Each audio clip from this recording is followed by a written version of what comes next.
Alléluia. Amen. Nous allons nous asseoir dans la présence de Dieu. Nous allons évoluer dans l'enseignement. Alléluia. Je bénis Dieu pour ceux qui ont fait l'effort d'être là ce matin. Amen. Ce n'est pas très évident lorsqu'il y a une très belle rosée avec une belle fraîcheur. Amen.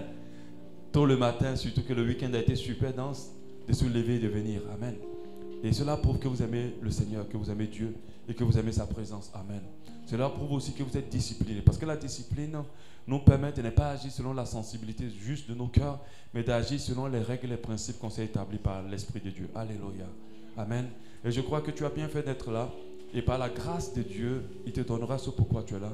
Au nom de Jésus, pendant que l'enseignement sera en train de passer, que ce que tu es venu chercher dans la présence de Dieu te soit donné.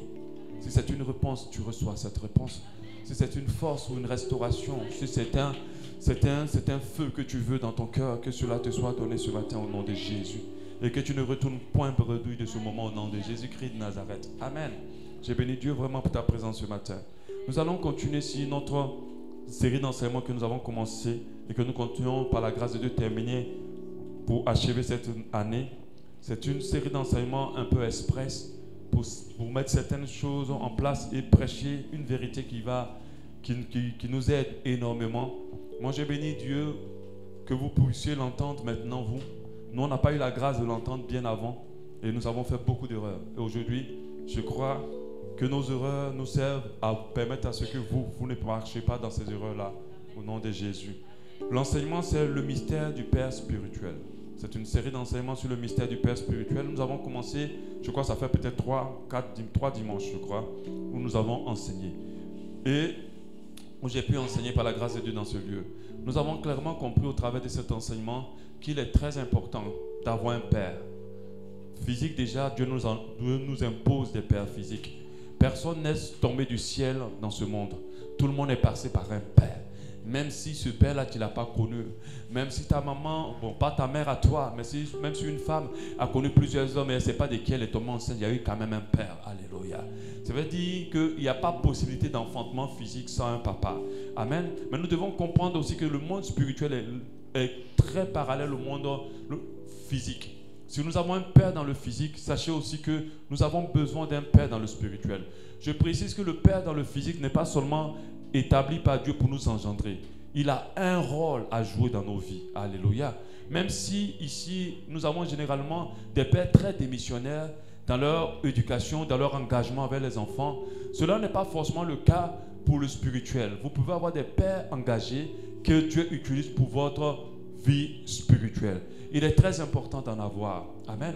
L'apôtre Paul a été le père de plusieurs dans la parole de Dieu. Il parle beaucoup à ses fils. Et pourquoi nous avons donné la raison d'en avoir? J'ai donné beaucoup de rôle par rapport au Père dans nos vies. Déjà, c'est lui qui nous engendre dans le Seigneur, celui qui nous amène dans la foi, mais c'est celui aussi qui nous aide à pouvoir évoluer dans notre marche et aussi rentrer dans notre ministère. J'ai précisé que les pères spirituels ont tous quelque chose pour nous. Même votre père physique a quelque chose pour vous, que vous devez avoir l'attitude qu'il faut pour que cette chose soit libérée. Parce qu'il ne la libère pas forcément volontairement. Amen. Pas forcément volontairement. Dès que vous avez l'attitude qu'il faut, même s'il est en contre vous, qu'il ne vous aime pas, il va libérer cette chose sur votre vie. Pareil pour le Père spirituel. Il a quelque chose à libérer sur votre vie. Mais vous devez comprendre que les pères spirituels, on en a deux fois un qui reste longtemps. Mais deux fois, Dieu peut nous faire passer de père en père en fonction du besoin. Alléluia. Mais en ce qui concerne les pères en général, nous avons beaucoup de pères. Quand vous lisez la Bible, il y a cette parabole-là où Dieu envoyait des ouvriers vers ceux qui faisaient les vignerons, qui faisaient les vignes. Et les gars les attrapaient, ils les tuaient à chaque fois. Et beaucoup se sont comportés comme ça durant toute leur vie. Toutes les personnes que Dieu a envoyées vers elles, pour pouvoir les aider à rentrer dans quelque chose ou obtenir quelque chose, ils les ont tués dans leur cœur. Parce qu'arrivé un moment, lorsque les choses se compliquent, ils disent non, ça ce n'est pas un père, non, je ne peux pas fonctionner avec cette personne, non, je ne supporte pas cette autorité, non, il ne peut pas me dire ce qu'il fait, non, elle ne peut pas me dire ce qu'il fait. Et là, c'est dangereux. Au fur et à mesure où vous faites ça, c'est la condamnation qui s'installera sur votre vie. On a beaucoup de problèmes avec l'autorité. Les chrétiens d'aujourd'hui ont beaucoup de problèmes avec l'autorité. Pendant que Dieu nous donne des pères. Et le critère du père, comme je l'ai dit, Ce n'est pas un critère sur la base de celui qui vaut ton niveau. Ce n'est pas un critère sur la base de celui que tu apprécies. Ce n'est pas un critère sur la base de celui qui est gentil. Parce que la Bible dit que si vous avez des maîtres doux et bons ou des maîtres difficiles, servez-les comme si vous servez le Seigneur. Pareil pour le père physique. Vos pères, tous les pères physiques ne sont pas forcément bons, mais ils ont quelque chose qu'ils doivent libérer dans notre vie. Absolument. Ça, c'est un principe de réussite qu'on ne peut pas effacer. Alléluia. Et certaines personnes ne sont pas rentrées, ils n'ont pas compris la portée de cela. C'est quelque chose d'assez important. Et j'ai parlé des différents types de pères. J'ai parlé déjà du Père Céleste qui est notre Père au-dessus de tout Père. Alléluia. C'est le premier Père de notre vie. Le second Père de notre vie, c'est le Père qui nous a engendrés dans le physique. Le Père géniteur. J'ai parlé du beau-père, le papa de ta femme ou le papa de ton mari ou le papa de ta maman, le mari de ta maman. Ce beau-père-là joue aussi un rôle. On a vu comment Jéthro a été un père pour Moïse. S'il n'était pas là, Moïse aurait raté son ministère. On a parlé du père adoptif, comme elle a été Mardoché pour Esther. S'il n'était pas là, Esther ne serait même pas rentrée dans sa destinée. Quand vous lisez l'histoire, vous voyez dans des moments, Esther faiblissait. Dans des moments, Esther était déjà embrouillée par le luxe de la maison dans laquelle elle était. Par le fait que bon, les gens souffrent, mais moi je suis en paix. Mais c'est le Père, elle l'a écouté. Alléluia. Nous avons aussi celui qui t'a engendré en Christ, qui t'a annoncé l'évangile et puis tu es venu à Jésus. Aujourd'hui, cette personne-là peut ne pas être chrétienne aujourd'hui, mais fais attention. Préserve ta bouche à son sujet. Préserve tes attitudes à son sujet. Même si elle t'a fait du mal, n'agis pas. Et ce sont des enseignements que nous n'avons pas compris. Alléluia. Il y a aussi celui-là qui te conduit dans le Seigneur spirituellement, un moment qui était là, qui t'a appris à connaître Dieu. Parce qu'il y a quelqu'un qui t'engendre en Christ, mais Dieu peut t'envoyer ailleurs où on t'apprend à connaître Christ. C'est aussi un père. Alléluia. Le berger d'une assemblée est automatiquement le père de toutes ces personnes qui ont décidé d'être de cette assemblée. Ça, c'est immédiat. Il est immédiat le père spirituel. Alléluia. On a ce qu'on appelle le mentor. Le mentor, c'est quelqu'un qui n'est pas forcément là longtemps dans ta vie, mais il est là pour un temps dans ta vie, pour t'apporter quelque chose par rapport à ta destinée, par rapport à ta vie, par rapport à ta carrière ou par rapport à ton ministère. Et deux fois, nous avons des mentors. Amen. Quand on lit la Bible, Saül était un mentor pour David. Mais ce n'était pas un père. Amen. Un temps, Dieu l'a utilisé pour apprendre à David comment être un roi. Parce que c'est auprès de lui que David a appris comment être un roi. Alléluia. On parle du mentor, on a parlé des pères des mouvements. Toutes les personnes dans cette nation qui ont été là pour l'évangile, même si aujourd'hui elles se sont corrompues, nous devons les honorer. Nous devons faire attention à ce qu'on dit à leur sujet. Alléluia. Et tous ces pères-là, nous devons les honorer. Ce qui nous intéresse ici, au travers de tous les pères, c'est le père spirituel. J'ai dit le père spirituel ne se choisit pas. Aujourd'hui, les chrétiens font la grave erreur de choisir leur père spirituel. Ça ne se choisit pas. De la même manière, dans le physique, un père ne se choisit pas. Sinon, moi, je crois que j'aurais choisi Barack Obama pour mon père. Alléluia. De la même manière, le spirituel, un père ne se choisit pas. Un père, Dieu le révèle. Donc, nous devons chercher à dire, Seigneur, qui est mon père? Je vous ai expliqué ici que quand j'étais le pasteur Mohamed, j'ai prié dans son église. Il était un père, mais il n'était pas mon père spirituel pour moi. Bon, je ne vais dire pas mon père spirituel, mais il n'était pas le père de mon ministère pour moi. Jusqu'à ce que Dieu me le révèle. Qu'il me dise, tu vas où? C'est lui ton père. Il me fait un songe clair où je vois que, Ahmed, tu avais ton père depuis, tu ne savais pas. Donc du coup, je viens au culte, pendant que tout le monde court derrière lui. Moi, ce n'est pas mon problème. Je finis de faire le culte, après je rentre. Je n'ai pas le temps de passer du temps avec lui. Ok, bon, il est là, quoi. Jusqu'à ce que Dieu me révèle que j'aille là-bas et que quand je l'appelle même au téléphone, quand il me répond, on comprend qu'il a compris que j'ai compris quelque chose maintenant. Et de la manière dont il me répond, j'ai compris que nous deux on a compris quelque chose. Je suis parti, on a parlé, on a passé du temps. Jusqu'à aujourd'hui, on reste en contact, on évolue. J'ai voulu regarder un peu à côté pour chercher. Et Dieu m'a dit, un père, ça se révèle. Il y a des mentors, il y a des gens qui sont positionnés en tant que mentors un temps, mais il ne faut pas les prendre pour faire des pères. Parce que le père, sa caractéristique, ce n'est pas un gourou. C'est quelqu'un qui t'amène vers la volonté de Dieu. Mais des fois, les gens confondent le père et le mentor. Ils vont prendre des mentors pour des pères. Parce que le mentor, le père, ce qui le différencie du mentor, lui va rester spirituel, il va rester longtemps dans ta vie. Le mentor, c'est un temps. Un mentor, c'est un temps. Le père, ce qui va le différencier du mentor, c'est que le père produit des fruits qui sont dignes du royaume. Dieu peut utiliser même un païen pour être ton mentor. Je vous dis, dans ta carrière. Mais tu ne vas pas en faire un père. Des fois, il y a des personnes, des pasteurs ou des chrétiens qui sont venus dans ta vie, tu as senti qu'ils ont quelque chose que tu veux. Mais ce n'est pas des pères. Parce que quand tu vas regarder profondément dans leur comportement, il y a des choses qui ne vont pas. Le père peut avoir un caractère difficile, mais quand il est impudique, quand il est dans le péché, il peut tomber, il peut avoir des problèmes spirituels. Mais quand il y demeure, ça ne peut pas être un père. Amen. Parce que celui qui doit te maintenir spirituellement, il faut que lui-même ait un niveau spirituel convenable. Et des fois, les gens confondent les mentors. Parce qu'un mentor peut avoir l'onction. Le gars peut avoir un grand ministère de prophète, un grand ministère d'enseignement, d'enseignant, un grand ministère de prédicateur, un grand ministère de chantre. Mais sa vie n'est pas conforme à Dieu. Ça ne peut pas être un père spirituel. C'est un mentor. Va auprès de lui, prends ce que tu as à apprendre, mais éloigne-toi très vite. Alléluia. Et ça, on doit connaître. Le père ne se choisit pas, il se révèle. Maintenant, on est dans une phase de l'église où les chrétiens sont tellement libres. Qui peut parler sur ta vie? Qui peut parler sur tes décisions spirituelles? À qui tu rends compte? Amen. Si tu ne rentres pas dans cette dimension-là pour dire Seigneur, c'est vrai que tu vas m'amener quelque part, mais qui est mon Père? Et je disais la dernière fois ici que le papa, comment on peut l'honorer? On l'honore déjà par deux choses importantes, les choses primordiales. L'écouter et lui obéir. Ça commence d'abord par ça. Tu ne peux pas donner 1 milliard à quelqu'un, 10 millions à quelqu'un, tu ne l'écoutes pas, tu ne l'obéis pas, ce n'est pas ton père.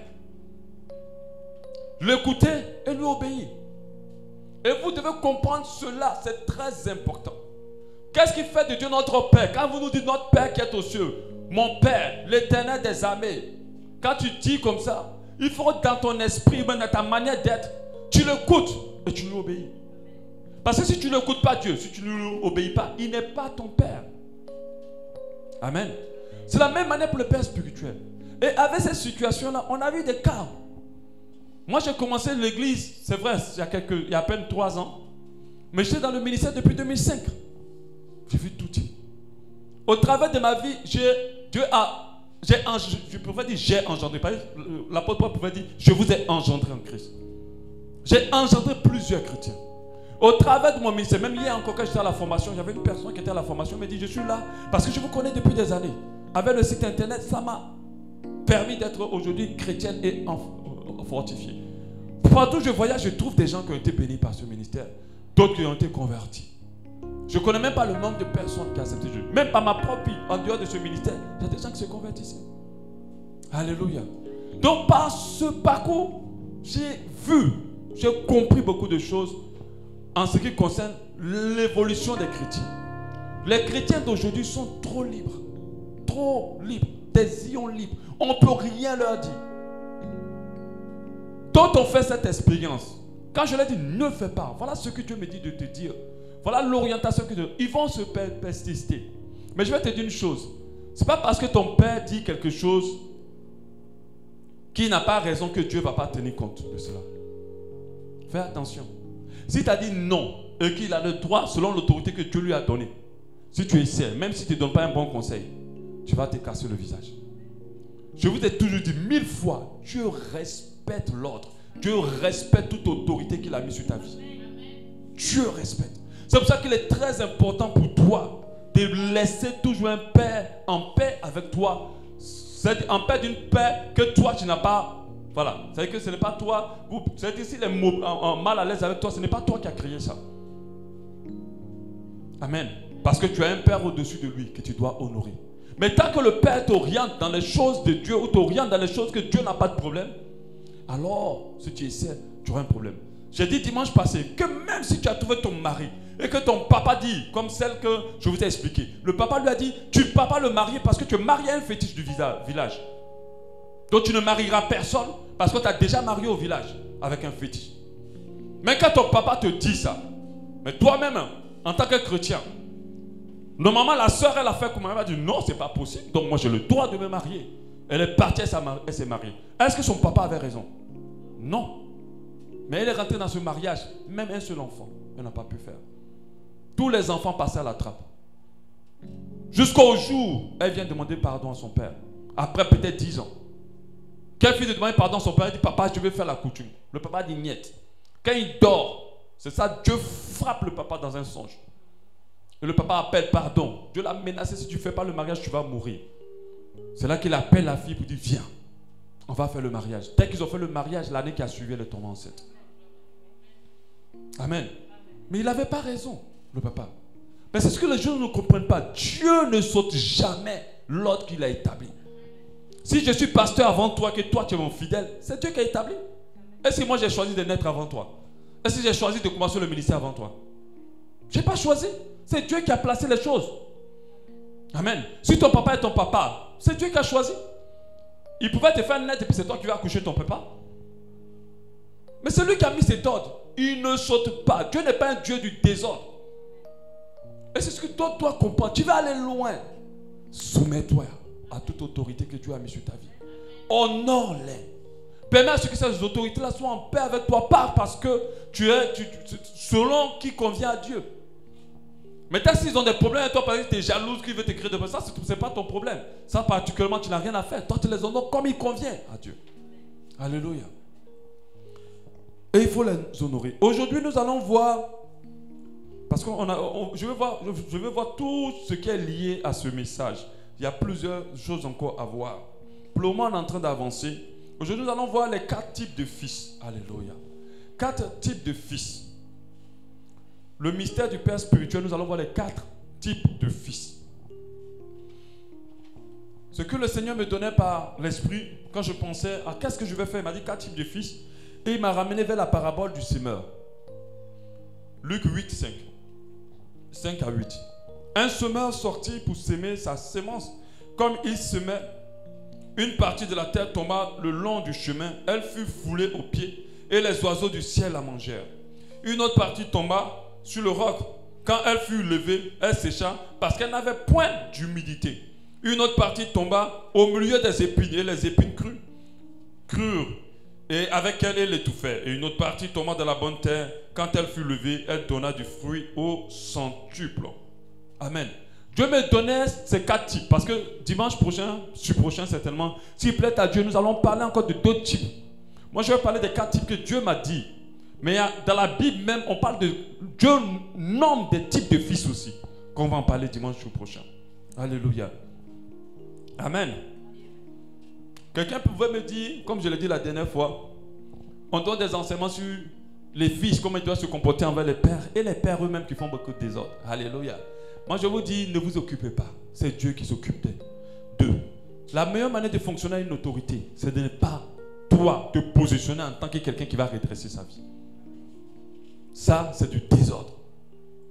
Alléluia. Si tu estimes que celui qui est au-dessus de toi, ou celui qui te conduit dans le Seigneur, ou celui que ton papa déconne, prie. Et Dieu s'occupe de lui. Ce n'est pas à un petit de régler une autorité. Même si elle déconne. Et ça, c'est du désordre. Beaucoup de personnes se permettent de passer voir leur pasteur, de partir, même pas prier avant pour lui. Pour dire, pasteur, je crois que je ne suis pas d'accord. La parole de Dieu dit. Non, c'est du désordre. Mais si tu as raison, tu es en train de faire du désordre. Alléluia. Quand on a vu David et Saül, David ne s'est pas positionné en celui qui doit montrer à Saül comment il doit réagir ou comment il doit se comporter. C'est Dieu qui s'occupe. Alléluia. C'est Dieu qui s'en occupe. Quand je vais rentrer vraiment dans les défis, certainement dimanche prochain, sur les différents types de fils selon la Bible, je vais parler plus en détail de ça. De cela. Donc sur la base du écouter et d'obéir, Dieu m'a permis au travers de cette parabole des semeurs de définir 4 types de fils. Bien sûr, on ne va pas parler des autres éléments qui l'honorent, c'est-à-dire le respecter, l'estimer, lui être loyal, le valoriser son père, le bénir. Ça, on va pas en parler. On va parler sur la base de écouter et d'obéir. On a 4 types d'enfants. Pourquoi je dis cela? Car je crois que le fils, il est défini par le fait qu'il écoute et qu'il obéit. C'est d'abord le fondement d'un bon fils. Amen. Quand vous lisez les proverbes, c'est la recommandation qu'il donne au fils.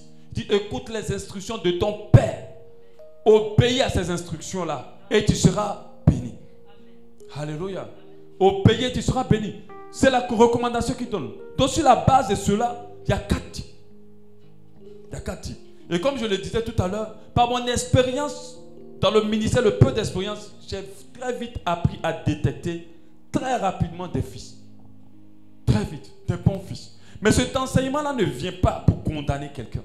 Ce n'est pas ça le but. Parce que je crois qu'un bon fils peut être un mauvais fils s'il n'est pas enseigné. Je crois qu'un bon fils peut être détourné par le diable. Amen. Adam était le fils de Dieu. Quand Dieu l'a mis dans le jardin, c'était ça. Parce que je disais qu'un père, c'est celui qui nous engendre, mais c'est celui qui nous a créés. Et j'ai parlé de Geppetto et de Pinocchio. C'est celui aussi qui nous a créés. Adam était le fils. Il aimait Dieu. Il ne voulait pas désobéir à Dieu. Mais le diable l'a poussé à désobéir à Dieu. Amen. Si tu ne reçois pas cet enseignement qui est salutaire pour ta vie, parce que 2 fois la majorité des vies qui ne sont pas épanouies, la majorité, la grande majorité, c'est à cause de ce rapport avec l'autorité. La grande majorité, c'est le rapport avec l'autorité. La grande majorité. Les gars travaillent, les gars font tout, ils veulent tout. Tout ce qu'on a dit de faire pour être béni, ils le font. Mais la seule clé, c'est d'honorer un père. C'est d'honorer une mère. Honorer, ce n'est pas les milliards. Honorer, c'est de les accepter comme autorité sur ta vie. Ça commence par là. Mais quand on accepte comme autorité sur ta vie, ça produit quoi? Écoute, obéissance. Quand ton papa dit fais, ça te fait mal, tu n'es pas d'accord, mais tu fais. Tu ne fais pas à contre-cœur. Tu dis ça, je l'accepte. Il peut me dire de faire tout ce que il veut que je fasse. Je le ferai. Je veux l'honorer comme si j'honorais Dieu. À condition que tout ce qu'il me demande ne soit pas en déphasage avec ce que Dieu me demande, parce que c'est le Père suprême. Alléluia. Donc Adam a été induit en erreur par le diable pendant qu'il était un bon fils. Donc cet enseignement ne vient pas pour dire qui est bon, qui est mauvais. Ce n'est pas ça le but. Cet enseignement vient pour amener tout le monde à être des bons fils. Envers déjà le Père spirituel, mais envers tous les pères qu'ils ont dans leur vie. Alléluia. Comme je le disais, il y a des personnes avec leur père physique, ils ont coupé. J'ai dit, il y a 2 sentiments que tu ne peux pas avoir envers ton père physique. Le premier sentiment qui est évident, c'est la colère. Mais le deuxième sentiment que d'autres chrétiens prennent pour quelque chose de banal, c'est l'indifférence. Quand tu commences maintenant à vivre comme s'il n'existait pas, et que ça te fait ni chaud ni froid, comment il est, comment il se comporte, comment il vit, alors là, tu as un problème.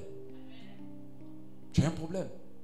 Parce que tu dois persévérer dans l'amour. Si la Bible nous dit d'aimer nos ennemis et de les bénir, ce n'est pas nos papas qu'on va laisser.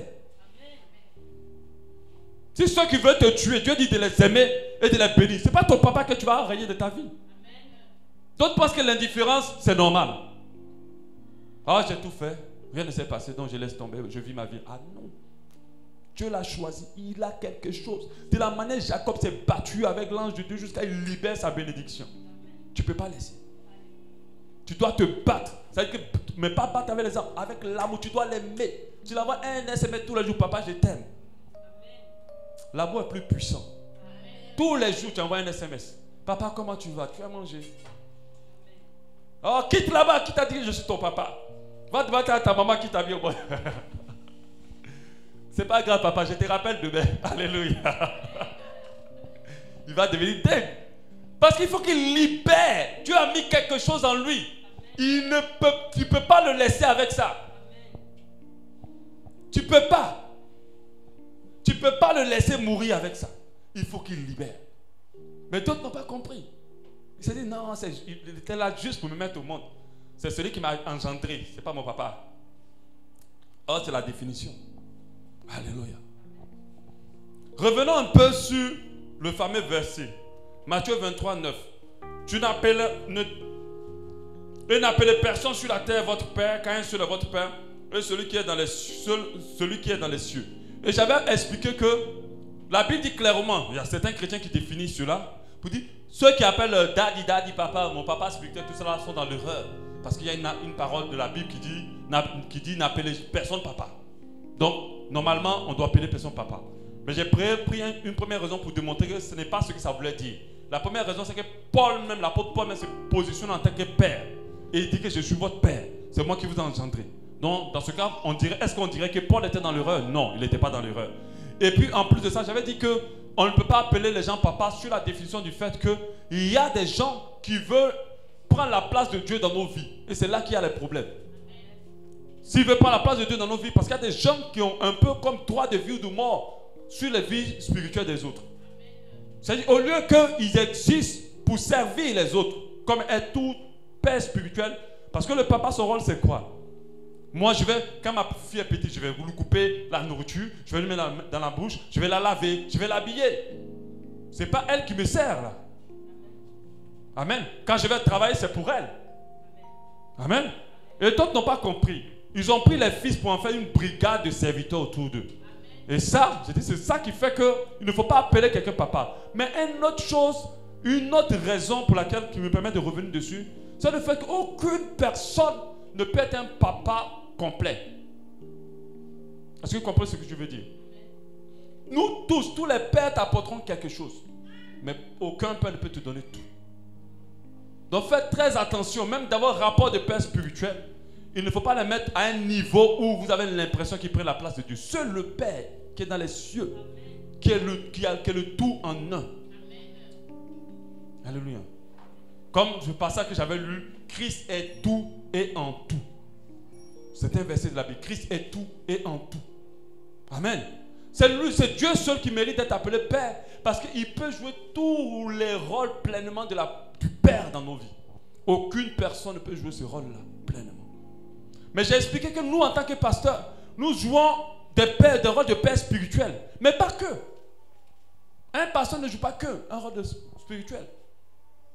Il joue aussi des rôles physiques. Il y a des gens qui ne savent même pas ce que c'est que d'être aimé.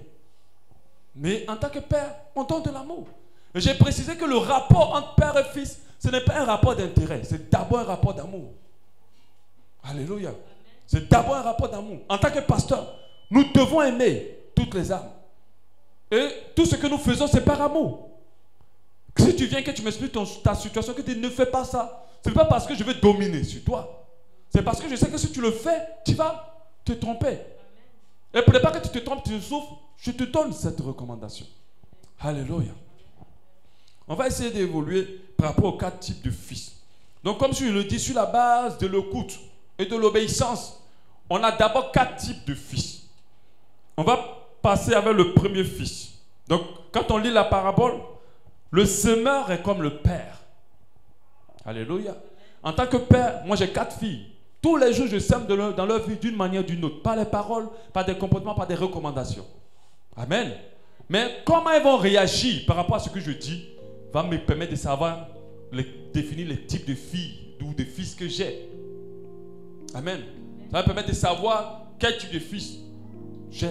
Parce que quand vous lisez la Bible donne des catégories de fils extraordinaires. Mais une catégorie dans laquelle nous devons être les fils bien-aimés. Les fils bien-aimés. Ça, j'en parlerai la prochaine fois. Je n'en parle pas aujourd'hui. Aujourd'hui, nous allons parler des 4 types de fils par rapport à la parabole du semeur. Le type de fils 1. Le type de fils 1, c'est le verset 5 de Luc. Le verset 5 de Luc. Attendez. De Luc 8. Le verset 5 de Luc 8. Un semeur sortit pour semer sa semence comme il semait. Une partie de la semence tomba le long du chemin. Elle fut foulée aux pieds et les oiseaux du ciel le mangèrent. Au verset 12, on l'explique. 12. Ceux qui sont le long du chemin, ce sont ceux qui entendent. Puis le diable vient, enlève de leur cœur la parole, de peur qu'ils ne croient et qu'ils ne soient sauvés. Alléluia. Ça, c'est la catégorie des fils que j'ai nommés ici, les fils rebelles ou les faux fils. C'est-à-dire que ce ne sont pas des personnes qui sont là en réalité comme fils de la maison. Alléluia. Ils ne sont pas là en tant que fils de la maison. Parce que la parole qui est libérée sur leur vie, elles entrent. Ils entendent ça, mais elles n'entrent pas dans leur cœur. Parce que c'est le chemin. Le chemin n'aspire pas les graines. C'est-à-dire, ils sont dans l'église. Ils sont auprès du Père. Puisqu'on parle du Père spirituel. Dans l'église ou dans l'assemblée ou avec le Père spirituel. Tout ce qu'on leur dit ne rentre pas. Ne rentre pas dans leur cœur. Ça ne peut pas rentrer, ça ne rentre pas. Ils sont dans cette disposition-là où ils sont là pour autre chose. Vous savez, il y a plusieurs raisons pour lesquelles les gens viennent à l'église. Plusieurs. Normalement, la raison principale, c'est de venir chercher Dieu et se rapprocher davantage de lui. Ça, c'est la raison principale. Mais aujourd'hui, quand vous voyez les publicités des églises, vous comprenez que l'église même a donné d'autres raisons pour lesquelles les gens doivent venir à l'église. Et il y a certains qui viennent, ou bien l'église sait maintenant les raisons qui marchent pour amener les gens à l'église. D'autres viennent se marier. D'autres viennent démontrer toutes les connaissances, les puissances ou les capacités qu'ils ont. Ok? Parce que moi, je connais des gens qui aiment, dans mon parcours de ministère, qui aiment beaucoup la louange, mais qui n'aiment pas Dieu. Qui aiment la louange, qui sont là, toutes les représentations, là, tous les trucs. Mais quand on veut maintenant dire sacrifie ta vie, ça ne, c'est pas possible. C'est pour ça que des fois, au niveau des chants, on a beaucoup d'impudiques. Ils aiment le service, ils aiment le micro, ils aiment plein de choses, mais ils n'aiment pas Dieu. Il y a d'autres qui viennent parce qu'on leur a promis par la grande affiche. Ok? Ton Gassama. Hein? Voilà, j'ai vu l'affiche, c'était quoi? Ton Gassama va sortir. Ton Gassama, comment on peut faire un programme où on dit ton Gassama va sortir? Donc, pour dire que la chance que Dieu a mis en toi là, parce que Gassama, il a seulement monté le pan de l'immeuble là, c'est fini. Il a eu la nationalité française, on lui a donné des milliards, on lui a tout donné. Donc, du coup, ton Gassama va sortir. Viens rentrer dans la percée de ta vie. Mais ces gens de personnes, s'il vient à Bas Shalom, il va être dépaysé. Amen. Nous, on n'est pas là pour rentrer dans la percée. On veut percer le ciel pour retrouver Jésus. C'est pour là qu'on est là. Alléluia. Il va être dépaysé. Parce que tout ce que je vais enseigner ne va pas rentrer dans son cœur. Ça ne sera pas un fils qui aura la disposition de recevoir. Parce qu'il entend dans la partie. Ah, ouais, la partie maintenant, le pasteur va prier maintenant pour libérer les bénédictions. Pour qu'on arrache. On arrache, j'arrache. Mais tu arraches depuis là, tu es pareil. Tu ne peux pas comprendre aussi. J'ai des gens, je ne sais pas, la foi là, c'est comme s'ils ont mis l'eau dans leur tête. Depuis que tu arraches, ça ne change pas. Tu ne comprends pas qu'on n'arrache pas. Change et ça va changer. Change de vie.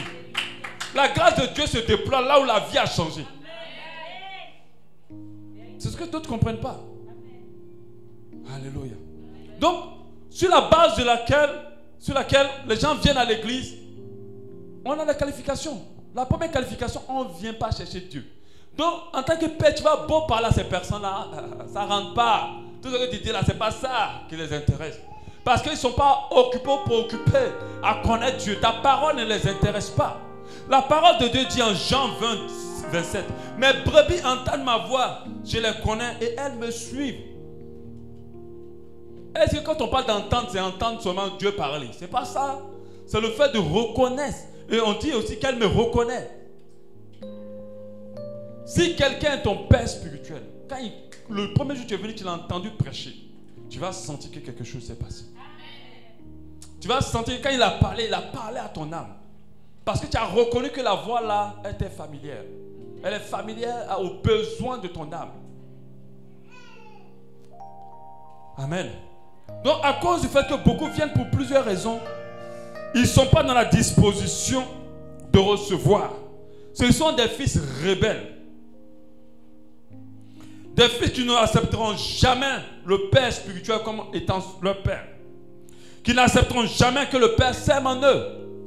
Parce qu'ils sont déjà dans un caractère, ils sont déjà dans un comportement, ils sont déjà remplis d'eux-mêmes.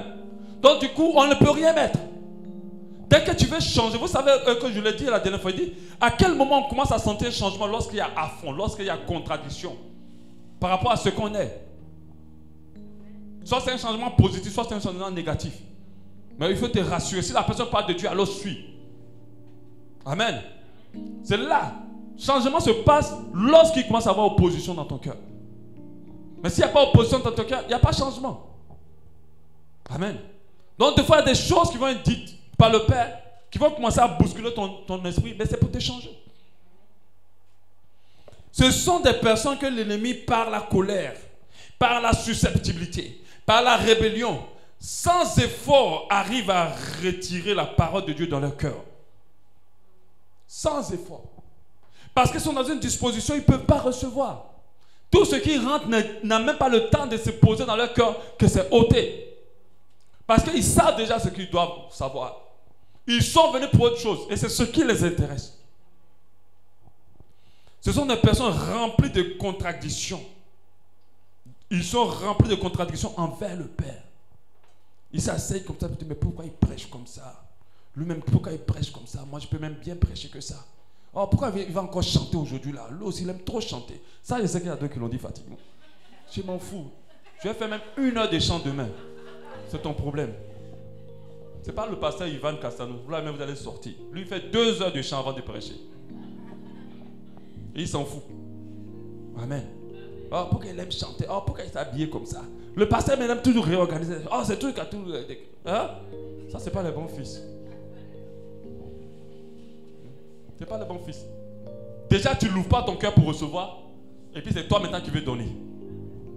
Vous savez, les gens qui ne reçoivent pas là, c'est eux qui aiment beaucoup donner. C'est eux qui ont toujours des choses à dire. Moi, j'ai vu des gars, ils sont plus d'ici, mais toujours qui étaient dans mon bureau. Oh, pasteur, est-ce qu'on ne doit pas faire comme ça? Est-ce que j'ai compris que ce n'était pas des fils? Et Dieu l'a prouvé, ils ne sont pas là.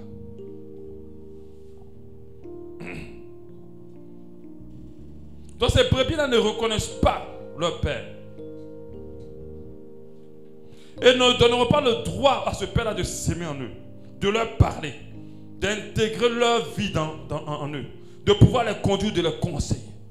Vous savez, quand vous parlez à quelqu'un qui n'est pas votre fils, vous sentez, par ses réactions, par son attitude, vous sentez comment il réagit, vous sentez qu'il n'est pas disposé à recevoir. Il n'est pas disposé. Moi, quand je parle à ma fille, elle m'écoute. Elle m'écoute. Si elle fait quelque chose, elle arrête, elle écoute. Elle ne va pas dire mais papa, mais non, elle ne fait pas ça. Elle écoute, oui papa, d'accord papa, puis elle s'en va. Même si elle ne va pas refaire, mais au moins elle m'a écouté. Amen. Donc malgré les enseignements que tu vas donner, les conseils que tu vas donner en tant que père, leur vie restera pareille. Ce sont des filles qui veulent et qui n'accepteront jamais que tu fasses de ce que tu ressens de la part de Dieu. Alléluia. Nous devons comprendre qu'un fils ressemble à son père. Ça commence d'abord par là. Quand tu penses que quelqu'un est ton père, tu commences à lui ressembler. Tu lui donnes le droit de s'aimer en toi. Tu lui donnes l'autorisation d'investir en toi. Tu l'écoutes. Tout ce qui sort de sa bouche a de la valeur pour toi. A de la valeur. J'ai fait un constat. C'est que ceux sur lesquels on est toujours pour essayer de les aider, c'est ceux-là même qui ne sont pas des fils.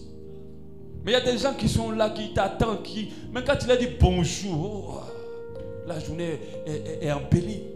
Oh, le pasteur m'a vu aujourd'hui. Il m'a dit bonjour aujourd'hui. Ah, vraiment, merci Seigneur. Mais on court derrière ceux qui ne veulent rien même de toi. Ça veut que la main qui était toujours. Seigneur, fais-moi voir mes fils. Je ne veux plus perdre mon temps sur ceux qui ne sont pas mes fils. Au nom de Jésus. Il faut me faire voir tous ceux qui attendent de moi ce que tu as mis en moi pour eux. Au nom de Jésus. Parce que je pense que je me suis trop investi dans ceux qui n'ont pas le temps pour ça. Amen. Et c'est ceux-là qui te trahissent, qui te font des coups bas. Quel coup on n'a pas eu? Oh, merci Seigneur. Merci. Un fils ressemble à son père. Sur quelle base le fils ressemblera de plus en plus à son père? Sur la base du fait qu'il le laisse le façonner. Sur la base du fait qu'il écoute et qu'il fait ce que son père lui demande. Amen. Le père doit pouvoir mettre de lui dans le fils. Il doit pouvoir mettre de lui dans le fils. Forcément. Quand on le voit, on dit tu es vraiment le fils de ton père. Pas parce que vous ressemblez physiquement, mais quand tu prêches, quand tu parles de ta relation avec le Seigneur, on ressent que tu sors de quelque part. Tu es un père. Mais le problème, c'est que certains fils sont déjà assez remplis d'eux. Ou remplis des milliards de pasteurs. Comme je l'ai dit, j'ai écouté tous les enseignements du monde. et vous avez les diarrhées spirituelles. Vous mangez tout. Des diarrhées spirituelles. Au lieu que ça vous façonne à être davantage humble. Parce que c'est ça le vrai impact de la parole de Dieu dans nos vies. Mais au contraire, ça vous remplit davantage de vous. La parole rend orgueilleux. C'est pour ça qu'il ne faut pas manger tout. Il faut apprendre à écouter, à se soumettre. Et deux fois, ces gens de fils ne sont pas convertis. Le premier type de fils. Deux fois, ils n'ont pas fait cette expérience avec le Seigneur. Ils ne sont pas convertis. On va passer au fils 2. Le fils 2, verset 6 de Luc 8. Une autre partie tomba sur le roc. Quand elle fut levée, elle sécha parce qu'elle n'avait point d'humidité.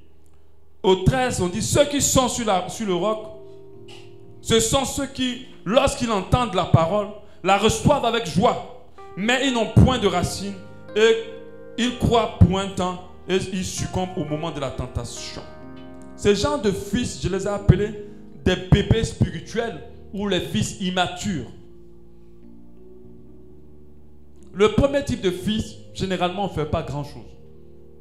On attend seulement l'heure, au moins ils vont partir. Amen. Généralement, on ne fait pas grand-chose parce que Dieu résiste aux orgueilleux et nous aussi. C'est-à-dire que si quelqu'un n'a pas une disposition de cœur, si ta voix ne lui dit rien, alors c'est qu'il peut-être y a un mentor pour lui. C'est-à-dire pendant un temps, il vient passer auprès de toi pour partir. Amen. Mais ce n'est pas un fils spirituel. Amen. Voilà. Ce n'est pas des personnes à condamner, c'est normal. Si tu n'es pas son père, alors tu n'es pas son père. Amen. Alors on n'impose pas. Un papa ne choisit pas ses fils. Hein. Amen. S'il a mis maman enceinte, mais c'est son fils. Amen. Voilà, il n'y a pas une question de dire non, ça c'est pas pour moi. Non, c'est son fils. Donc c'est Dieu qui nous donne les enfants. Donc le premier c'est les immatures ou les bébés spirituels. Quand nous parlons ici, nous parlons de fils. Dieu ne demande pas à ce qu'on crée par notre ministère des bébés. Il demande des fils. Les bébés spirituels, c'est des fils qui n'ont pas de maturité. Ils sont dans l'église, mais à cause du fait que leur foi n'est pas arrivée à maturation, on aura beaucoup de problèmes avec eux. Un bébé spirituel, c'est quelqu'un qui n'est pas indépendant spirituellement, qui n'a pas la force lui-même de se prendre spirituellement en charge, qui n'a pas la capacité lui-même d'aller méditer, d'aller prier. C'est quelqu'un qui a des problèmes avec les heures, c'est quelqu'un qui a des problèmes avec les engagements. Un enfant est à fleur de peau par rapport à ses émotions. Un bébé spirituel. C'est-à-dire qu'ils ont des émotions dans tous les sens. Alléluia. Parce qu'un bébé n'a pas le contrôle. S'il a envie de pleurer, il ne va pas s'empêcher de pleurer. Il ne va pas dire non, cette fois-ci-là, je ne pleure pas. Il va pleurer. C'est quelqu'un qui laisse ses émotions prendre libre cours à tout. Et ce sont des bébés spirituels. C'est une catégorie de fils. La parole, elle tombe en eux, mais elle n'est pas assez forte. C'est pour ça que nous, quand quelqu'un n'est pas correct dans ses attitudes, on me dit, mais comment tu te comportes comme un enfant? Parce que l'enfant ne garde pas longtemps la parole. Tu vas beau frapper l'enfant pour dire, ça, je ne veux plus que tu fasses. Il ne va pas faire peut-être 2 jours, mais après, il va refaire. Parce qu'il n'a pas encore la capacité de garder les leçons. Amen.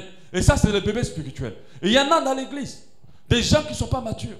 Tu vas beau leur parler, tu vas beau leur conseiller. Ils vont être d'accord sur place. Ils vont peut-être accepter. On dit qu'ils reçoivent la parole avec joie. Ce que je suis en train d'enseigner, quelqu'un va dire oui, parce que vraiment il faut prêcher. Là, je sens que tu me parles. Quand il va venir demain, il va venir demain bien fâché là. Et puis je vais dire, toi là, viens me laver mon bureau là tout de suite. Pasteur. Amen. Viens pas mon sac. Ah, pasteur. Ça va commencer ça. Parce qu'il ne garde pas longtemps, c'est le bébé spirituel. Amen. Un bébé spirituel est comme ça. Ah, pasteur, à partir de jeudi, surtout le cas d'héritage, je ne viendrai plus arrêter, pasteur. Je ne viendrai plus. Ok, d'accord. Ok, c'est bon. C'est un bébé. Le lendemain, encore, retard même qui vont te taper. 1 heure de retard après. Ça, c'est bébé. Amen. Parce que le bébé, il est contrôlé par lui, par sa chair, par ses émotions. Il est contrôlé par ça, pas par l'esprit. Et des fois, c'est très difficile d'enlever les gens de bébés et des amoureux spirituels. Vous voyez des gens qui se convertissent aujourd'hui, mais ils ont des attitudes tellement responsables. Tu sens des fils. Et c'est ça le bébé spirituel. Pas de maturité. Ils n'ont pas de maturité. Ils sont ouverts à ce que le Père dit. Ils sont même zélés pour ça. Ils sont même d'accord. Mais à cause du fait qu'ils n'ont pas de maturité, ils n'arrivent pas à obéir. Ils n'arrivent pas à faire ce que le Père leur demande. Donc ils ne sont pas encore des fils. C'est encore des bébés. On doit les gérer comme des bébés. On doit les appeler le matin à 7h sur le culte à 8h. Tu vas venir aujourd'hui?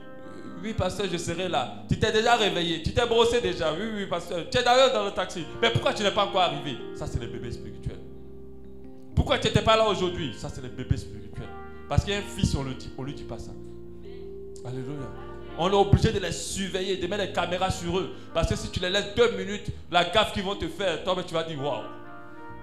C'est les bébés spirituels. Et on a ces genres de fils-là qu'il faut surveiller. Des fois, certains ont l'impression même que je suis devenu un policier. Même si j'aime les films policiers, ils pensaient même que j'étais un policier. Amen. Je n'ai pas besoin de te surveiller pour que Dieu me dise tout ce que tu fais. Amen. Donc, ils aiment tellement les trucs mystiques. Les Africains aiment trop les trucs mystiques. Mais quand ils chantent, tu dois faire tous les trucs bizarres pour qu'ils sachent que Dieu est là. En Europe, je suis parti, mais regarde le culte, regarde l'onction. On n'a pas crié comme on crie ici. Mais on a tout mystique. Où le pasteur doit les mystifier au maximum pour qu'ils sentent la présence de Dieu. Alléluia. Mais faites très attention. Dieu me révèle beaucoup de choses. Je n'ai pas besoin de surveiller quelqu'un. Et ça, ce sont les péchés spirituels. Hébreux 5, 12. Vous, en effet, qui depuis longtemps devriez être des maîtres, des fils, des grands. Vous avez encore besoin qu'on vous enseigne les premiers rudiments des oracles de Dieu. Vous en êtes venus à avoir besoin du lait et non d'une nourriture solide. Or, verset 13, quiconque est encore au lait n'a pas l'expérience de la parole de justice, car il est encore un enfant. Mais la nourriture solide est pour les hommes faits, c'est-à-dire des fils, pour ceux dont le jugement est exercé par l'usage à discerner ce qui est bien de ce qui est mal. Le bébé spirituel aura du mal à recevoir la parole et à obéir, car il comprend peu de choses. Un bébé spirituel va être indiscipliné. Il va être peu conscient des choses importantes spirituelles. Il sera fragile émotionnellement, charnellement. Il a la volonté de plaire au Père, mais il a peu de capacités pour arriver. Un bébé veut beaucoup de choses. Il veut même conduire une voiture. Mais tu mets un bébé dans une voiture, il ne pourra pas. Faites asseoir seulement votre enfant dans la voiture, il va attraper le volant. Parce qu'il vous a vu conduire, il veut conduire. Des fois, il veut appeler au téléphone. Il ne va pas avoir téléphone, il veut appeler un numéro, il ne peut pas. Il veut, mais il ne peut pas. Il y a d'autres qui arrivent, les bébés un peu bandits là, ils arrivent, mais il y a certains qui ne peuvent pas. Amen. Donc il a la volonté, mais parce qu'il n'a pas de maturité spirituelle, il ne va pas être un bon fils pour le Père. Le Père aura l'impression, mais celui-là je ne comprends pas. Ça là je ne comprends pas. Malgré tous les enseignements qu'on donne, ils sont encore toujours à ce niveau. Alléluia. Mais la réaction du Père, c'est l'enseigner. C'est de prier pour lui. Amen. La première catégorie, ce n'est pas des fils. Ils sont venus pour partir. Mais l'autre, c'est des fils. Parce que le fait déjà d'écouter est déjà quelque chose. Amen. Mais il faut les aider à grandir. C'est pour ça qu'il faut enseigner. Il faut enseigner ce qu'il faut enseigner. Amen. Le 3, 7, au verset 7 de Luc 8. Une partie tomba au milieu des épines. Les épines crurent avec elle et le touffèrent. Au verset 14, ils expliquent, la parole de Dieu explique, Jésus l'explique. Ce qui est tombé parmi les épines, ce sont ceux qui, ayant entendu la parole, s'en vont et la laissent étouffée par les soucis, les richesses, les plaisirs de la vie et ne portent point de fruits qui viennent à maturité. Ceux-là, ce sont des fils qui ont des fois des maturités, une certaine maturité, mais qui aiment beaucoup encore le monde, qui sont beaucoup attachés au monde. Et on a ce genre de fils à l'église. Oui, pasteur, tout ce que tu dis c'est bien, Jésus revient, mais depuis il n'est pas encore revenu. On est sur la terre actuellement là, pasteur. Il faut nous enseigner comment nous, on va aussi pouvoir rentrer dans le bonheur d'abord ici avant de partir. C'est bien. Tellement préoccupés par les problèmes. C'est des gens, s'ils ont eu un problème aujourd'hui là, les cultes là, ils vont se serrer le visage pendant le culte. Ça dit que la présence de Dieu n'a pas trop d'impact sur eux, tellement le monde est plus puissant dans leur vie. Ça veut dire que si quelque chose ne va pas, ils vont mettre le visage à côté. S'ils sont dans le groupe de louanges, ils vont empoisonner la louange. Et ça, on a ce genre de fils qui ne savent pas faire semblant. Comme plusieurs le disent, je ne sais pas faire semblant. Si ça ne va pas, ça ne va pas. Tu trouves ça normal? Tu es censé être façonné par l'esprit. Tu n'es pas censé être toi. Si tu es rempli de toi, c'est comme ça que tu vas fonctionner. Je ne sais pas faire semblant. Moi, des fois, je m'arrête et je viens prêcher, je suis bien fâché. Hein? Mais dès que j'attrape le micro, dès que c'est dans la présence de Dieu, ça part. Des fois même, ça m'enlève ça même avant la fin du culte. Des fois, tu n'es pas à l'aise dans ton corps, tu as tout tes nerfs. Tu as envie de tout froisser pour jeter. Mais quand tu rentres dans la présence de Dieu, tout tombe par terre. Amen. Et ça, il y a des fils qui sont tellement influencés par le monde que tu as du mal. On va dire aujourd'hui, nous avons veillé de prière. La famille va dire, aujourd'hui on a la grande fête de la famille. Tout le monde sera là. Il y a la lutte. Il y a la lutte. Pourquoi tu n'es pas venu dimanche? Pasteur, dimanche là, on voulait me voler mon terrain, j'essaie d'aller le visiter. Sinon on allait me l'arracher. Et tu es content de dire ça au pasteur. Je ne dis pas semblant, hein. C'est ce qu'on m'a déjà dit. Parce que je dois aller regarder le terrain dimanche, je ne viens pas au culte. Parce que la famille a organisé une grande réunion, c'est seulement dimanche matin. Je ne peux pas rater la réunion là parce que la famille va parler. Et qu'est-ce que Dieu va dire? Que toi tu ne sois pas là. Amen. Si tu ne viens pas dans la présence de Dieu, c'est que c'est une histoire de vie ou de mort. Amen. Et c'est les fils qui sont attachés. On dit laissez les morts s'occuper des morts. Amen. Je te dis, si tu viens t'asseoir ici, pendant qu'on veut voler ton terrain, je t'assure, Dieu va te permettre de construire la maison après. Si on te l'a volé, hein, on a eu le témoignage d'une ici, non? Après combien d'années, Gisèle? 10 ans. On lui restitue un terrain qu'on lui a volé. 10 ans. Les autres, ces gens de fils sont tellement attachés au monde qu'ils ne savent pas mettre la priorité sur Dieu. En décembre, pour nos 12 jours de jeûne, je vais donner un enseignement qu'on appelle la priorité divine. Cet enseignement m'a béni tellement qu'il faut que je partage. Alléluia. De comprendre que les choses marchent quand tout est à sa place. Quand tout est à sa place. Si tu ne sais pas faire la priorité des choses, ta vie va toujours bloquer. Amen. Si tu as pris les pneus d'une voiture, tu as mis sur le toit, la voiture va rester ici. Amen. Amen. Donc, si les choses ne sont pas en place, ça ne marche pas. D'autres courent derrière des choses qui ne sont pas prioritaires. Et ils sont étonnés. Des fils attachés au monde. Tous les soucis lorsqu'ils se lèvent, c'est comment je vais régler ce problème. Comment je vais avoir telle chose. Et du coup, c'est difficile. On va beau les enseigner la parole de Dieu. On a comme l'impression qu'ils font du surplace spirituellement. Parce qu'ils n'ont pas sacrifié le monde dans leur cœur. Quelle est ta grande préoccupation? Est-ce le retour du Seigneur? Est-ce que tu as accompli ta destinée par rapport à ce pourquoi Dieu t'a créé? Est-ce les choses d'en haut? La Bible dit que nous devons nous occuper aux choses d'en haut. Où Christ est assis à la droite du Père. Et ce genre de fils, on les a. Il faut que le monde soit détruit dans leur cœur.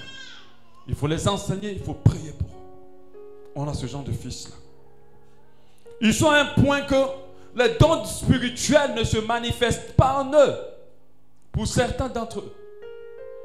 Vous savez, si tu es rempli de toi, tu vas empêcher l'Esprit de Dieu d'exploser en toi comme il faut. Leur maturité est compromise. Leurs fruits qu'ils doivent porter sont compromis. Les gens confondent les fruits avec l'activisme. Tu peux faire des choses dans la maison de Dieu sans porter du fruit. Le fruit, c'est tout ce que tu sors qui change la vie de quelqu'un. Qui change la vie de quelqu'un, qui fait avancer l'œuvre de Dieu. Alléluia. Donc il faut que nous soyons, que tu ne sois pas un fils attaché au monde. On va parler du 4e fils que j'ai appelé ici les bons fils. 8. Une autre partie tomba dans la bonne terre. Quand elle fut levée, elle donna du fruit au centuple. 15. Ce qui est tombé dans la bonne terre, ce sont ceux qui, ayant entendu la parole, avec un cœur honnête et bon, la retiennent et portent du fruit avec persévérance. En plus, avec persévérance. Ce genre de fruit que nous devons tous être. Pourquoi je dis ça? Parce que moi aussi, je suis un fils pour un père. Alléluia. On doit tous être ce genre de fils. Amen.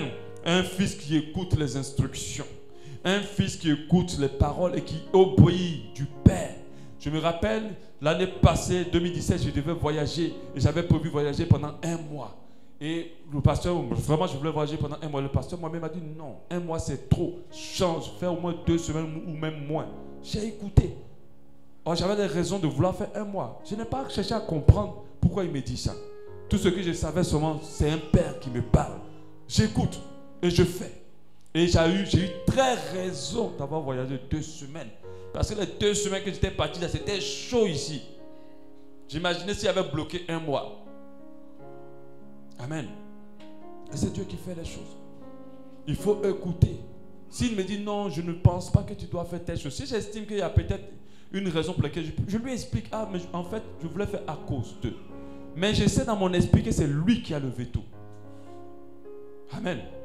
Surtout en tout ce qui concerne mon ministère ou ma vie spirituelle, je sais que c'est lui qui a le veto. Amen. Et très important. Le bon fils écoute les instructions du Père. Il va produire des fruits au centuple parce qu'il écoute les instructions du Père. Il se laisse façonner par le Père. Il ne dit pas au Père, est-ce que tu n'as pas le droit? Parce que même si d'autres ne disent pas, par leur caractère, par leur attitude, ils montrent au Père que tu as des limites. Arrête-toi là, ne va pas plus loin. C'est ma vie privée, tu n'as rien à dire dedans.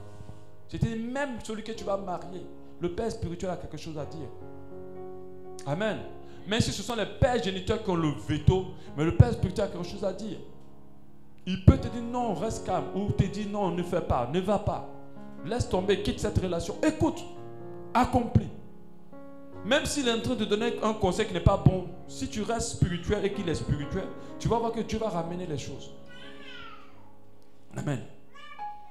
Les apôtres, les 12, amen, n'étaient pas les apôtres, ils n'étaient pas seulement des apôtres de Dieu, c'était des apôtres de Jésus, c'était des fils spirituels de Christ. C'était des fils spirituels de Christ. Alléluia. Et nous avons su comment les gens les appelaient des petits Christ, parce qu'ils se sont laissés façonner spirituellement par Christ. Et quand nous lisons la Bible, Matthieu 11, 29, Jésus leur disait, prenez mon joug sur vous et recevez mes instructions. Recevez mes instructions, car je suis doux et humble de cœur, et vous trouverez du repos dans mon âme. C'est-à-dire, Jésus leur donnait des instructions qu'ils accomplissaient, qu'ils faisaient. Mais nous avons vu qu'il y avait un faux fils, Judas. Il était avec Jésus. Amen. Ce qui nous conforte, nous les hommes de Dieu, lorsqu'on voit des chrétiens ne changent pas, on comprend que même Judas était avec le berger des bergers. Il y a des gens qui sont des cailloux dans la sauce. Tu vas mettre le feu jusqu'à ça reste pareil. Ils ne changent pas. Il ne faut pas te fatiguer avec eux. Il ne faut pas encore mettre du sel ou même encore mettre des oignons, de l'huile pour dire j'ai pas mis assez d'huile. Non, il faut laisser. Judas avait le pasteur des pasteurs. Il n'a pas été converti. Les apôtres étaient des fils de Jésus. Mais Jésus n'est pas notre Père à nous. Amen. Jésus est notre frère, co-héritier de la promesse de l'Éternel. Alléluia. Donc faites très attention. Jésus n'est pas votre papa. Amen. Mais le Père qui est aussi notre Père. Alléluia. Ils ont écouté Jésus et ils ont été façonnés à son image. Et ils ont créé des petits Christ, et ainsi de suite. Nous devons aussi créer des petits Christ. En réalité, nous ressemblons tous à Christ. Alléluia.